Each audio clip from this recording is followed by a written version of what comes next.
It's been a little over a day since the Indigo Disc DLC dropped, and all the information on the new moves is finally known, so let's talk about them.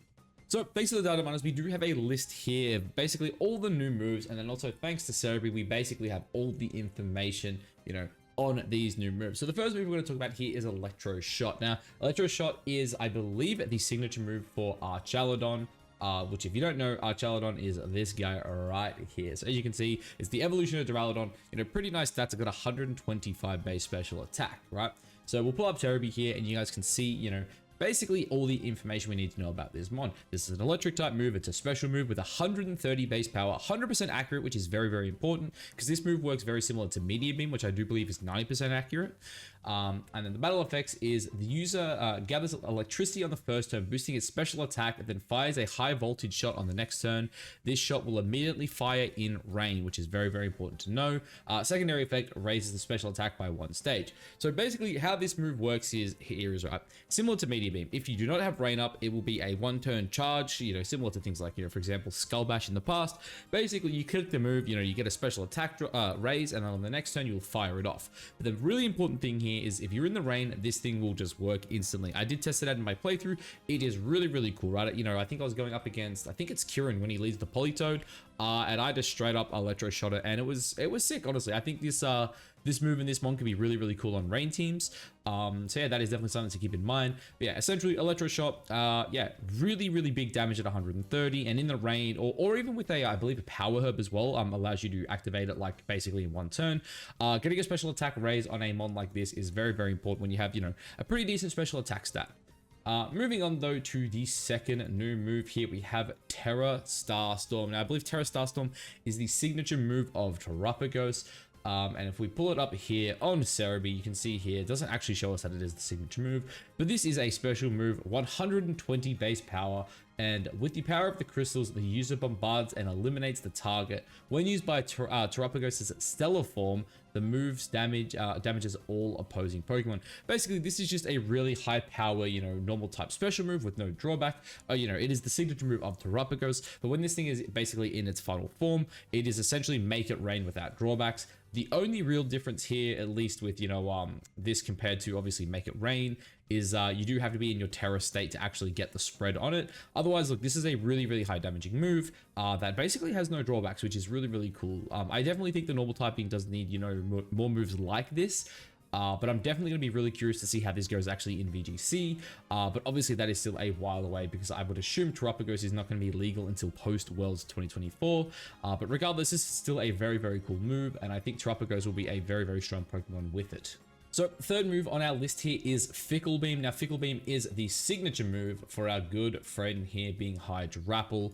As you can see here, pretty decent special attack stat as this is a special move, and we will pull it up here over on Cerebri. So Fickle Beam is a dragon type move, special with 80 base power. The user shoots a beam of light to inflict damage. Sometimes all the user's heads shoot beams in unison, doubling the move's power. Basically, the way this works is this mod apparently has 7 heads, and there is a 30% chance that these 7 heads will all fire the attack together. Basically meaning you have a 30% chance at a no drawback 160 base power dragon move, which is pretty crazy, especially when you factor in the fact that this mod does have access to things, like, for example, Nasty Plot. Because if you can plot this thing up and it's very slow in Trick Room, all of a sudden it can deal a lot of damage, and you can start one-shotting a lot of mons that are you probably didn't expect to one-shot. I'm definitely going to be curious to see how this mon is actually run, because while Fickle Beam actually does seem really cool, I'm sure there are definitely going to be situations where you also want to just click Draco Meteor to get that guaranteed damage. But regardless, Fickle Beam is definitely going to be really interesting, and I definitely think Hydrapple will definitely have it in its move set.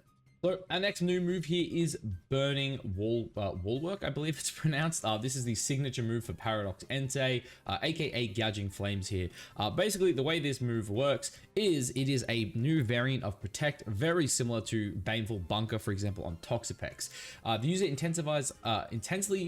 the user is intensely hot fur, protects it from attacks, and also burns any attacker that makes direct contact with it. Basically, if you make any contact with this, it will burn you, which I do think is incredibly good, especially when you go back to here and you actually take a look at this guy's stats, right? Especially on the physical end, 105, 121, you're already so bulky. If you can catch something like an Iron Hands, for example, it could be very, very deadly, especially when you factor in the fact that this mon here does have, access to things like Dragon Dance, right? If you're on Dragon Dance with, its signature move, pair it up with like just double stats, stab, for example, all of a sudden they've got to start playing the mind games, right? Do I want to, go for the fake out? Do I want to, potentially drain punch this thing? What if he protects? What if he doesn't? There are going to be a lot of, really cool mind games. And I do think this mod with this, new protect is going to be incredibly good, especially in VGC. But yeah, this is a awesome move. The biggest worry with this move, honestly, is going to be Smeagol. Smeagol obviously is going to use this now, and it's probably going to be Smeagol's best, its best way, really. Oh, sorry, not best way. It's going to be its best protect, let's be honest. It's not going to run things like King Shield anymore. I definitely think burning Bulwark is definitely going to be the way to go for Smeagol in the future. Moving on, we have Thunderclap.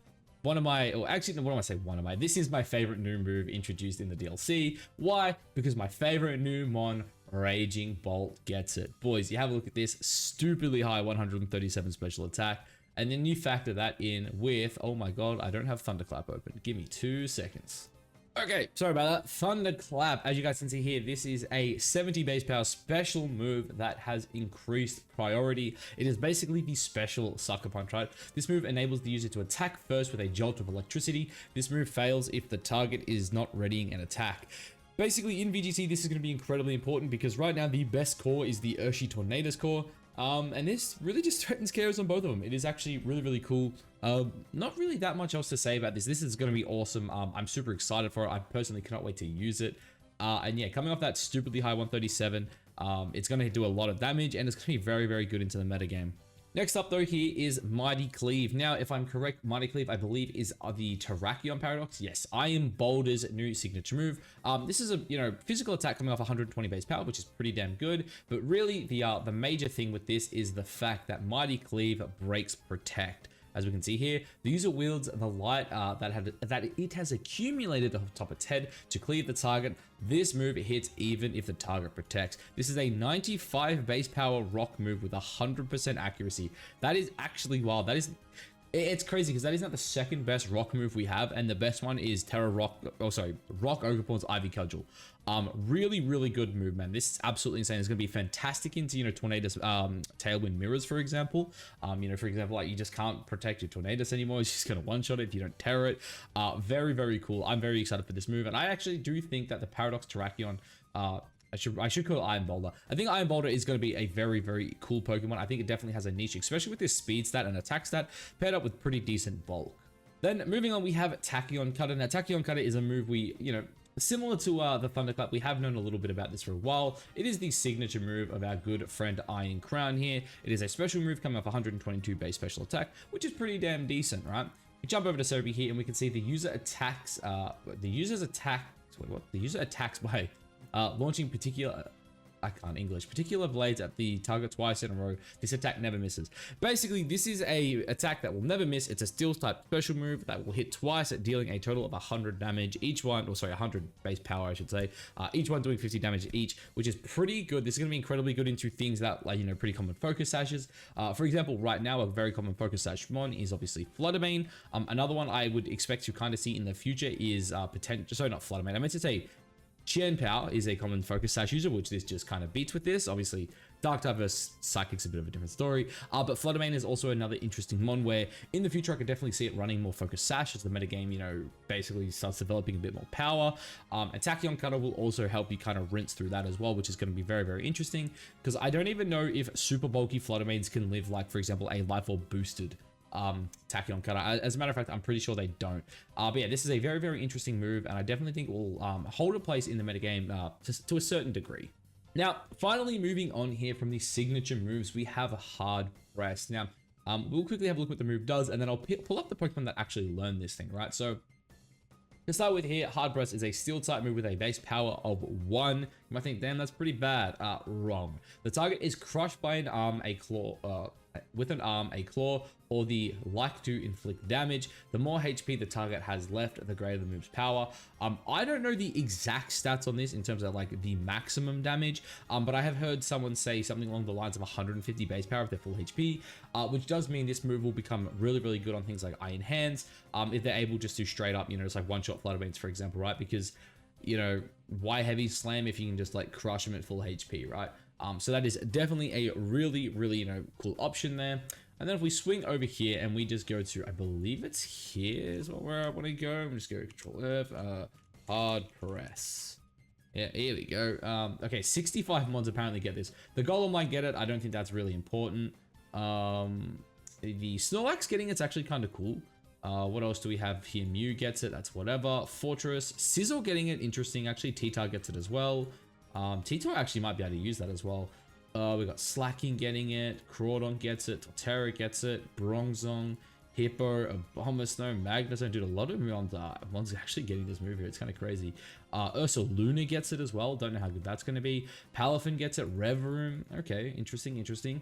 Iron Tread, maybe you want to use Iron Head on that one. I'm not 100% sure. Iron Hand's definitely a big one though. I think Iron Hands will probably start running this over Heavy Slam. I could be wrong. I'd have to see the damage calcs on certain mons, but I definitely think we could see Iron Hands definitely start to pick it up. Okidoki and Blood Moon Ursaluna is whatever. Swampert getting it's kind of cool. Metagross, Regirock, Registeel, Bastiodon, dude, a lot of mons actually get this. Gigas, Ember, Golurk, and we're back to the top. Yeah, so a lot of cool ones there that get it. I actually thought Ting Lu got it, but it clearly doesn't. But look, definitely Iron Hands is going to be the main one I think running this move. Definitely a really cool move though. I'm curious to see how it you know, I guess it kind of starts to become a thing in the metagame going forward. But Dragon Cheer, this is another really interesting one. Now, I won't actually pull up all the mods that get this because I know a shit ton of mods actually get this move. But basically, it's a support move. The user raises its allies' morale with a Draconic Cry, so their future attacks have a heightened chance at landing a crit. This rouses dragon types more. So basically, we now know what that does. It basically means if your ally is just a normal type, anything but a dragon, it raises their crit chance by 1.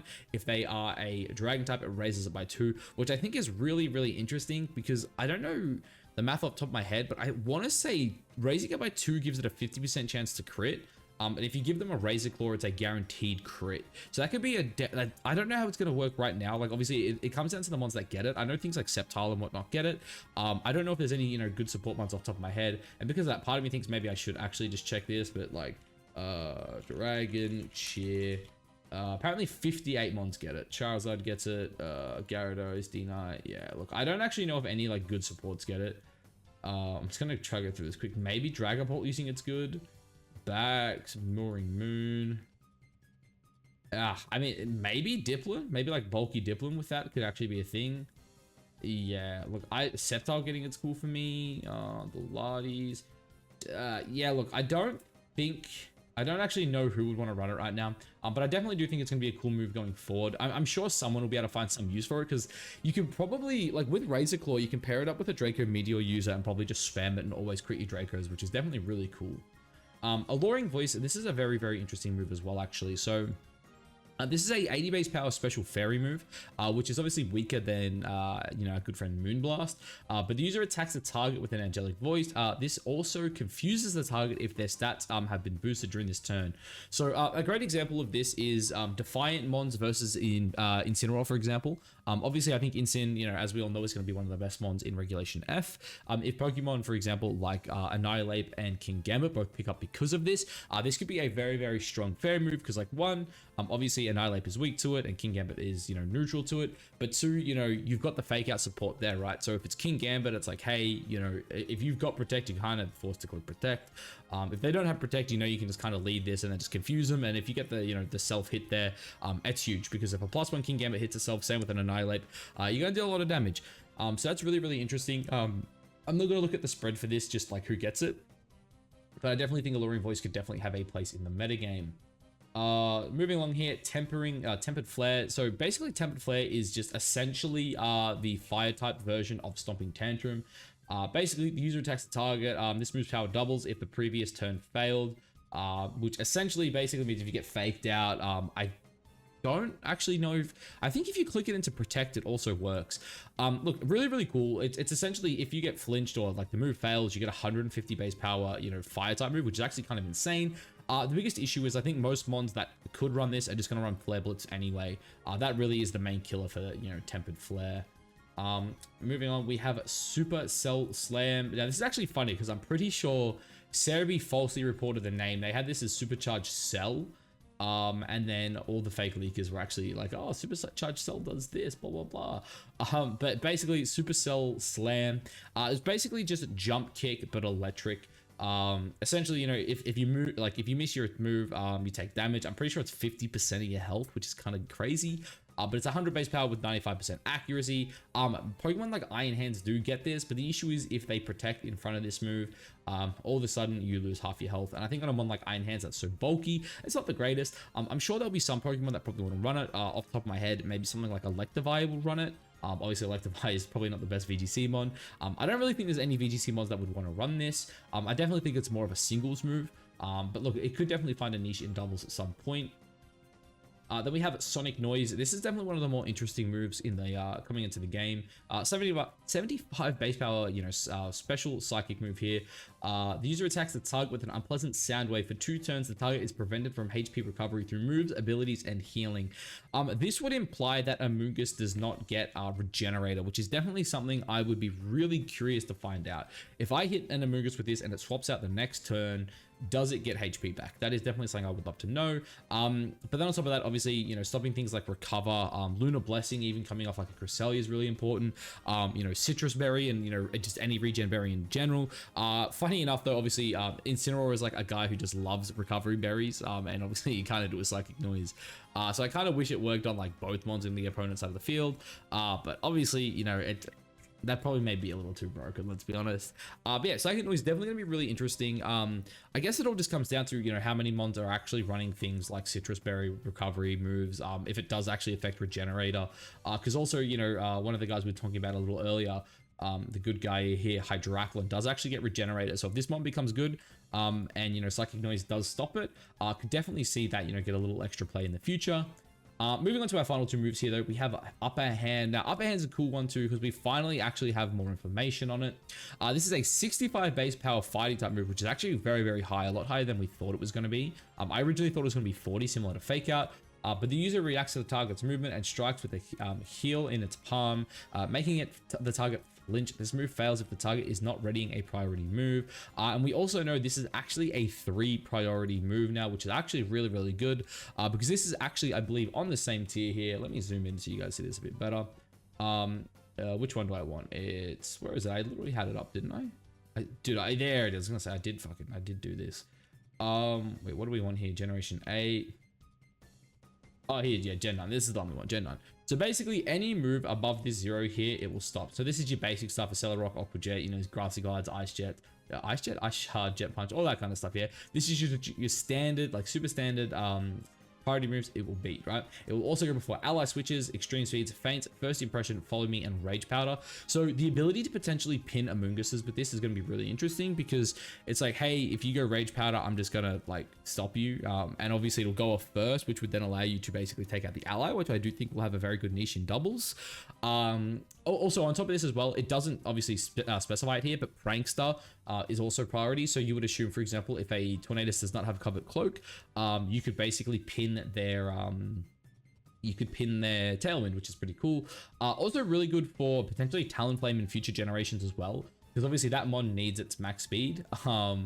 And even if, like, for example, they have covered cloak, even if you upper hand them, you will obviously break Gale Wings, which is definitely very, very important. But also being able to like outspeed, for example, E-Speed is really big. And I definitely think that's like a huge one. Because like you look at previous formats, Choice Banded, Terra Normal, E-Speed, and D-Knight was like really, really good. Going into future formats as well, you've got things like obviously what's it called? Math English, Scott. Entei could potentially be Terra Normal, E-Speed bot. What's his called? Rayquaza as well. Even in singles, probably like E-Killer could be really good with it. So like maybe that's a way to counter E-Killer. So yeah, stopping E-Speed is definitely going to be really interesting. And then this one here also is like super, super interesting, right? Because like having the faster fake out is like really cool as well. Like, say for example, you're in this situation where your opponent like leads Incin into your like Urshifu +1, and Incin wants to fake you out. If you've got like just a faster upper hand mon, you could like get the upper hand on their fake out, and then basically just one shot it with your Urshifu before it gets to attack, which is definitely cool. And also too, going into future formats where wide guard is going to be really good. For example, Kali Shadow is a massive one. Kali Shadow obviously loves to spam its spread moves, so because of that, a lot of Pokemon do actually get pretty good with wide guard. Or also even our good friend, Kyogre as well with Water Spout, even Eruptions to a certain extent, right? Basically, these mons kind of like, certain mons will like be played because of their ability to wide gun into that. So you could put a upper hand mon next to, you know, your Kyogre and whatnot, and basically just make sure that, hey, as long as it's fast enough, you're in a position where you can, you know, basically stop it. But I guess the good news is it does not go before protect moves or helping hand. That was one of the biggest worries with this move, was what if it's just faster than, you know, protect? What if I can like pin you, right? You can't protect because I can upper hand you. But if you don't protect, I'm just going to kill you with whatever else I've got there. Yeah, so upper hand definitely could be the most important, but it could also be the most useless. So yeah, definitely keep that in mind. And then earlier I did say we were done with the signature moves here. I lied. We have one more signature move. It is the signature move of our good friend down here, Petron, I think it's called. This one is not legal in the game yet, and I don't think it will be for a little while. But essentially, this move here is actually pretty damn broken, I think. 100 base power special poison move here. Basically just a, you know, it's basically like Sludge Bomb on crack is how I kind of look at it.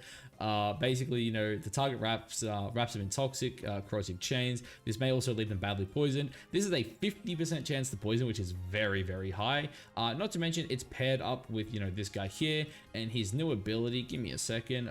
Poison Puppeteer. Pokemon poisoned by this mon. Its moves, it also becomes confused. God damn, that was really bad English. Essentially, if this mon poisons and it has a 50% chance to poison, you will also confuse them, which is actually kind of insane. Granted, people are saying this is a mythical Pokemon, and because of that, it may never actually be legal in VGC, but definitely in singles, this could be definitely very, very annoying and potentially ban worthy, just because, you know, it's like, it's very bulky. If you have a look on the physical end, it's really tanky. Like, it's really tanky. And honestly, like, Poison Ghost isn't the best, but like Gengar's had, you know, success in past formats with that typing, so yeah. But basically, guys, that is it for the new moves. I guess let me know if there's anything, you know, if there's any of these moves that you think are going to be really good. Obviously, I'm a huge fan of Thunderclap. I can't wait for it. I also think Burning Bulwark as well is going to be very, very cool. And I'm definitely at some point going to try, you know, spam out some Fickle Beams and get some really nice RNG in Trick Room, guys. But yeah, that's basically it for this one, guys. If you could hit that like button and subscribe. We're on the road to 3K subs. I'm hoping to get there before the end of the year. It's going to be a tight run.